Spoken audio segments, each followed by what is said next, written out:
laki-laki bisa saya beli. Wah, Saya tidak perlu menikah. Jadi Itu aku yang alami, akhirnya kan aku jadi ikut tertawa tuh baca-baca komen-komen netizen ya kan.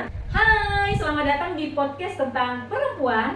Tempat kita ngobrol santai tapi bermakna tentang perempuan. Baik, perkenalkan saya Rose sebagai host kali ini dan narasumber saya boleh perkenalkan diri? Ya, oke, nama saya Feby. Saya mengajar di salah satu SMP swasta sebagai pengajar bahasa Inggris. Saya juga aktif di FLP Bekasi, yaitu Komunitas Kapal Nulisan, dan juga saya juga aktif di Wikimedia Jakarta untuk penulisan Wikimedia Betawi. Ya, terima kasih perkenalan singkatnya Miss Feby. Ya, dan terima kasih sudah datang juga ke podcast saya kali ini. Terima kasih, saya merasa terhormat loh udah diundang di sini ya. Iya, sama-sama. Saya agak nervous aja terlibat. Tidak apa-apa, santai aja Miss Feby, anggap aja Iya. dapur sendiri karena kita lagi Ada di ada dapur. Iya, ini namanya karena kita rekaman di dapur, ini namanya dapur rekaman. Dapur rekaman, jadi santai aja. Ya. Kalau udah sampai di dapur rekaman, pokoknya tetap santai. Jangan grogi. Enggak grogi kok, tadi udah makan sabu-sabu. Oh iya, Groginya udah betul. hilang. Jadi gak nervous lagi ya. Gak nervous lagi. Ya. Baiklah, Miss Feby, untuk mempersingkat waktu, tema kita malam hari ini kan tentang perempuan ya. Saya ingin minta opini Mbak Feby ini atau Miss Feby. Ya, saya minta opini Miss Feby nih tentang perempuan. Ya. Di mana malam hari ini temanya wanita independen. Wih, Yes. Sekarang banget ya lagi happening. Iya, gitu nih topiknya menurut aku penting banget ya, di mana sekarang ini banyak wanita yang sedang mendeklarasikan sebagai perempuan independen dan mengkampanyekan agar perempuan masa kini harus bisa jadi independent woman Iya, gitu betul. loh. Nah, pertanyaan saya, apakah wanita independen ini tidak butuh laki-laki, dan sebenarnya apa sih definisi independent woman gitu? Iya, kebetulan banget nih definisi wanita independen ya, independent woman. Waktu itu aku ingat banget pernah ikut di project di antologi tulisan ya. Waktu itu aku udah pernah nulis di sini soal wanita independen. Wah, apa nama bukunya? Ini namanya Wanita Independen, Why Not? Terus kalau misalnya ada yang beli, ini belinya di mana? Oh, jadi gini, karena kita kan itu proyeknya kan independen ya. Oh, karena wanita independen ini juga proyek independen. Jadi tidak akan ada di Gramedia manapun ya. Karena mau membelinya prosesnya PO. Oke. Ya, waktu itu aku pernah nulis tentang wanita independen di sini. Nah, sebenarnya independen itu berasal dari bahasa Inggris, artinya yang independen artinya berdiri sendiri, berjiwa bebas dan tidak terikat pada pihak lain. Nah, jadi berarti kalau bisa dibilang wanita independen, berarti wanita yang berdiri sendiri, berjiwa bebas dan tidak terikat pada pihak lain. Nah, tapi sama nggak sih kalau wanita independen sama wanita mandiri? Nah, kalau kita melihat di KBBI ini, mandiri adalah dalam keadaan dapat berdiri sendiri tanpa bergantung pada orang lain. Ya, ternyata sih intinya sama aja, berdiri sendiri dan tanpa bergantung pada orang lain. Gitu. Nah, kemudian kalau misalnya dibilang wanita independen berarti nggak butuh siapa-siapa dong. Iya, nggak butuh laki-laki dong. Nggak butuh laki-laki dong. Nah, sebenarnya aku juga pernah nulis di sini tuh, intinya itu perdebatan ya. Waktu itu aku kan sebenarnya nulis ini lagi pusing gitu kan, lagi aduh bahannya apa ya. Nah, waktu itu aku lagi di komunitas. Jadi terinspirasi oleh sesuatu apa nih tiba-tiba menulis tentang independent woman? Oh, karena ini kan emang tema tulisannya kan tentang wanita independen ya. Nah, terus aku waktu itu ngobrol sama teman komunitas gitu. Dulu namanya Komunitas Fakta Bahasa, tapi udah bubar komunitasnya. Nah, di situ kan kita belajar bahasa-bahasa asing ya. Nah, aku tuh ngobrol sama Laushe-ku gitu. Jadi dua Laushe ada di sini, aku sebutnya Laushe Lin sama Laushe Yin, nama samaran. Nah, yang satu kan Laushe Lin itu berarti yang cowok, dia bilang kalau lo perempuan kan kalau udah independen gak butuh laki-laki, gak butuh cowok. Iya, gitu ya kan? Ya beda kalau cowok, kalau bisa kalau independen mandiri punya banyak duit, cari wanita yang banyak. Nah, kebalikannya begitu ya? Nah, kataku gini, kata yang Laushe Yin waktu itu, enggak kayak gitu. Ya semandiri perempuan pasti butuh cowok juga, pengen disayang juga dong sama laki-laki gitu. Ya, I agree. Agree kan, berarti Iya, cuman kan itu kalau misalnya sekarang kan banyak yang pandangan feminis yang ekstrim. oke. Tapi aku sih nggak ekstrim ya. Iya, kan banyak tuh yang feminis ekstrim. I need someone lah. Yang ini sama kan. Iya. Oke. Iya. Terus kalau misalnya itu sih menurut aku ya, tapi kalau kali aja harus punya pandangan sendiri nih tentang wanita independen Gitu. Ya. Jadi ini apa, bertukar pertanyaan Iya, nih gitu. nggak cuma narasumbernya doang. Jadi hostnya juga ngomong. Sis ask me. independent woman tadi udah dijelaskan sama Kak Febisi ya. Menurut aku sih definisi independent woman itu adalah perempuan yang bisa mengambil keputusan sendiri gitu ya. Dia tahu apa yang harus dia lakukan, apa yang harus dia kerjakan, kemudian dia matang dalam rencana-rencananya gitu loh. Ketika dia pergi, dia tahu kemana dia akan melangkah. Ketika dia sedang bekerja melakukan sesuatu, dia tahu apa yang sedang ia kerjakan dan apa targetnya gitu. Iya, Ada goals gitu dalam hidupnya.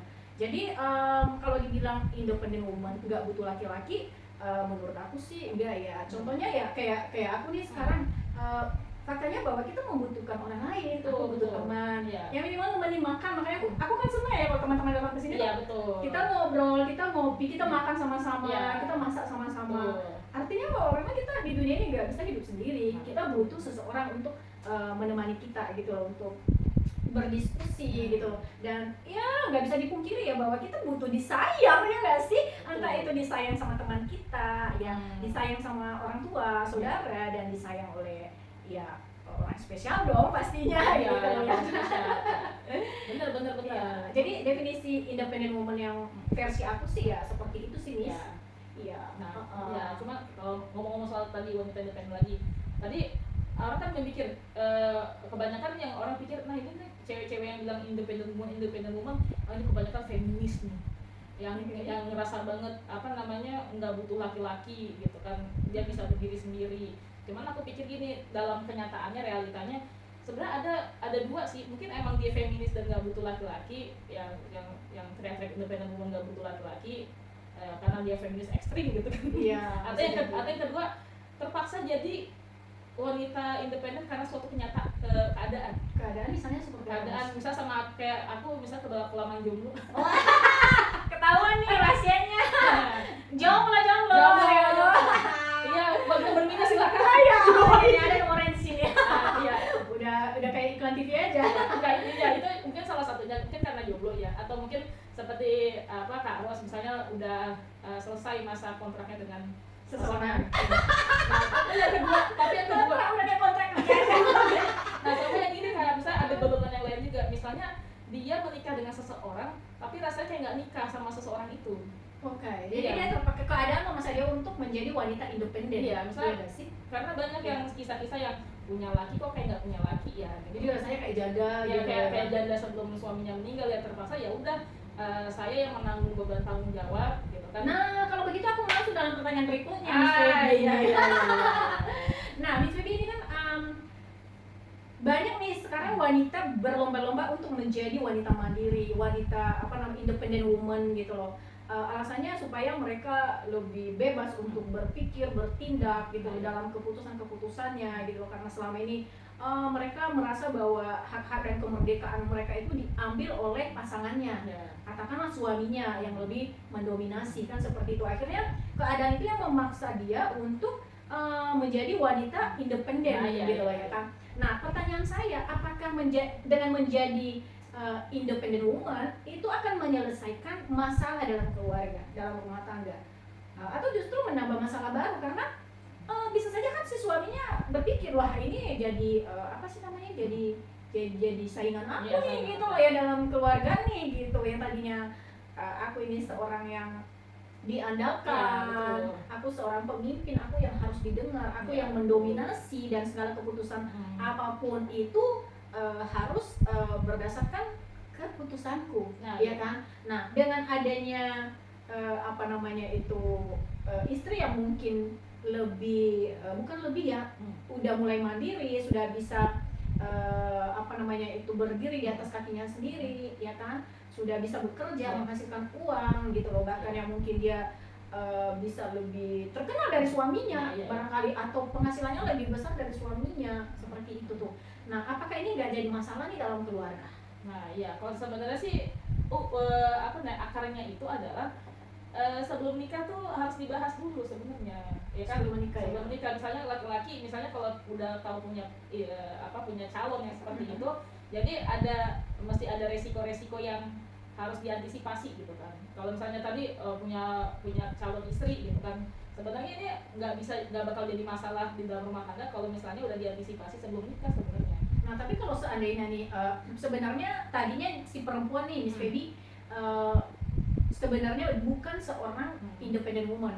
Dia hanya seorang ibu rumah tangga yang memang gak kemana-mana, ya kan, dan tanpa kita pungkiri bahwa pekerjaannya memang aku bilang sih malah lebih berat daripada seorang laki-laki ya, daripada betul lebih berat. Iya, karena apa, segala hal harus dikerjakan gitu loh ya. Kalau suami kan kerja nih di luar, dia hanya itu bekerja pure untuk mencari uang, ya enggak sih gitu loh. Tapi kalau istri di rumah, segala hal kan harus diurus dari pagi ketemu pagi, itu pekerjaan nggak bakal ada habisnya. Belum lagi kalau udah punya anak, ya kan, yang diurus kan bukan dirinya aja, dia mengurus dirinya, mengurus suaminya, mengurus anak-anaknya, mengurus rumah, dan segala hal akan diurus oleh istrinya. Makanya saya juga nggak setuju ketika banyak ibu-ibu rumah tangga yang merasa insecure ya, yang misalnya ditanya kerja apa bu, terus dia bilang, saya hanya seorang ibu rumah tangga gitu.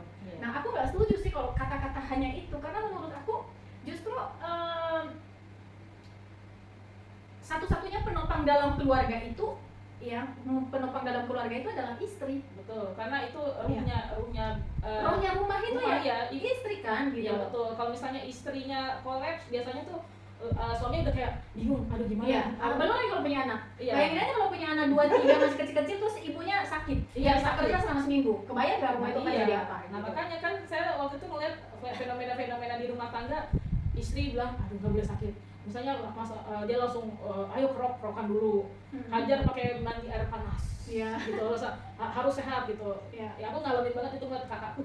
Iya. Ya sementara kan kalau laki-laki kalau sakit sedikit kan udah mau sekaratul maut itu. Kayak udah kayak baru demam, udah kepikiran bikin wasiat. Iya. Saya pernah kepikiran kayak gitu. Ada teman yang misalnya lagi cekcok rumah tangga karena berpisah, ya istrinya pergi dari rumah gitu kan ke rumah orang tuanya. Nah si suaminya tuh bilang ke saya lagi sakit keras. Wah keras gitu, tolong sampaikan ke istri saya nanti tolong didik anak dengan baik gitu. Ya kalau misalnya seandainya umur saya nggak panjang gitu kan, kata emang sakit apa sih gitu.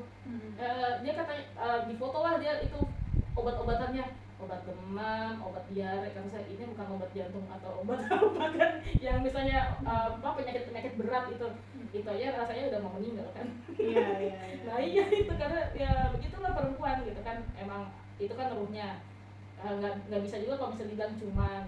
Nah makanya sekarang kan banyak ya, perempuan-perempuan yang walaupun udah S2 gitu kan, dia lebih memilih untuk stay di rumah gitu, untuk mengatur, untuk mendidik anak-anaknya, karena dia ngerasa ilmu saya dibutuhkan di sini nih, di rumah tangga gitu kan. Oke.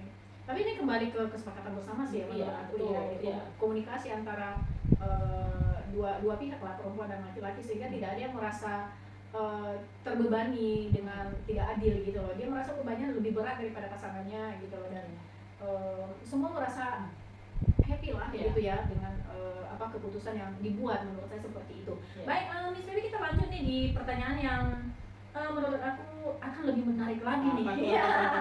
Iya dekat. Iya, dekat dong, santai aja. Oke, banyak yang bilang nih jadi wanita mandiri itu harus bisa semuanya gitu, langsung bisa semuanya sendiri. Benar nggak sih? Ya gitu juga sih. Emang kita superwoman.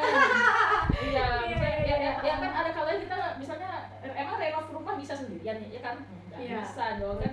Kan nggak semua orang tuh bisa multi talent gitu kan. Nggak semua orang bisa kayak ibu saya bisa ngecat seluruh rumah. Iya. Gitu kan, bisa semanjat-manjatnya itu misalnya 3 hari selesai gitu kan, nggak. Tidak seperti itu, dan emangnya sih dan nggak harus bisa semuanya sih, cuma setidaknya punya pengetahuan dasar dalam mengelola rumah tangga gitu kan. Ya misalnya walaupun emang nggak bisa ngecat itu nggak perlu, cuman ibarat kata ya minimal kalau di rumah ngebenerin pintu aja deh, engsel pintu juga harus bisa. Gue bisa Kak, kemarin tau gak sih, ini bicara tentang independent woman nih guys ya. Jadi gue udah telepon teknisi tuh buat benerin shower, terus sama keran gitu, karena kerannya nggak tahu tiba-tiba mampet gitu kan. Terus gue udah telepon, ternyata hari itu si teknisinya nggak bisa datang gitu. Akhirnya gue putar otak dong, gue mikirnya kayaknya masalahnya di sini deh, kayaknya ada sumbatan, mungkin karena ada pekerjaan renovasi kemarin ya, mungkin ada apa di dalam. Akhirnya gue buka tuh keran, benar itu ada sumbat gitu. Ternyata kerannya udah bagus, airnya deras gitu loh. Terus showernya juga ada problem di sana Kak, Miss Feby. Ternyata tuh ada pipanya itu terlalu kecil yang sambungan untuk shower yang untuk rambut itu kan, untuk keramas. Nah akhirnya aku pikir kan yang untuk keramas nggak butuh banget deh gitu, aku copot. Akhirnya aku pasang shower yang pakai shower satu aja gitu, nggak pakai dua. Dan itu deras banget, kencang banget, ternyata masalahnya selesai. Jadi aku mikir ya, sebenarnya kita ini bisa karena keadaan menuntut gitu ya nggak sih?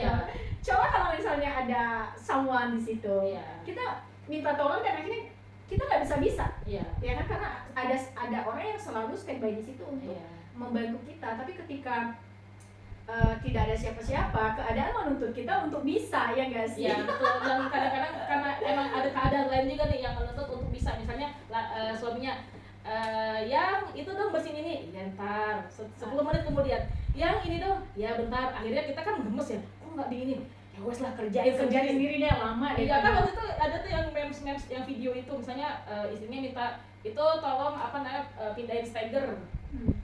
Bapak suaminya ntar main HP, akhirnya si istri di kiri megang anak nih, kanan megang steger. Iya misalnya sebenarnya kata saya mah perempuan itu punya punya potensi untuk independen, bisa semuanya. Orang kuat kok, aslinya angkat galon bisa kan. Lah, ini perempuan diciptakan untuk apa? Untuk menolong laki-laki kan? Iya. Berarti yang kuat di sini siapa sebenarnya? Nah iya. Lah perempuan kan? Iya. Diciptakan untuk menolong laki-laki. Ya berarti laki-laki butuh pertolongan perempuan. Iya, kita kan sebenarnya kita ya misalkan ya sebenarnya ada pilot, ada co-pilot, kita sebenarnya co-pilotnya juga. Kalau seandainya kalau pilotnya pingsan, ya mau nggak mau diambil alih sama co-pilot. Nah, tapi kalau misalnya si pilot dalam rumah tangga, nah kan lagi nggak pingsan kan gitu. Kalau selama nggak pingsan, nggak stroke gitu kan, nggak misalnya tidak berdaya seperti itu, ya masih dia yang harus pegang peranan yang paling atas. Apalagi pendidik nggak cuma istrinya doang, bapaknya juga. Karena apa? Kebanyakan di Indonesia itu fatherless sih, misal peran bapak tuh kurang.